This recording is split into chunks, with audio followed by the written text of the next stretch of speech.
Minä olen kesämökillä ja näytän sinulle saunan. Tässä on meidän sauna. Tämä on kiuas. Kiukaassa on kiviä. Sitten siellä on tulipesä.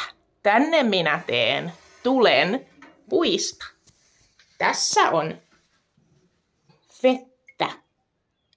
Minä laitan vettä sinne, kun lämmitän saunan ja siitä tulee tosi kuumaa. Tämä on löylykauha. Tällä sinä heität saunassa löylyä kiukaalle.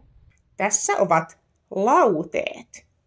Kun sinä olet saunassa, sinä istut lauteilla.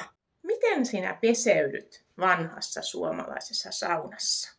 Sinulla on vati ja sinulla on tällainen kauha. Sitten sinulla on vettä. Sinä otat vettä, laitat tänne. Sitten sinä otat vettä kuumavesi säiliöstä, laitat tänne, sekoitat ja sitten sinä peseydyt näin. Otat saavista vettä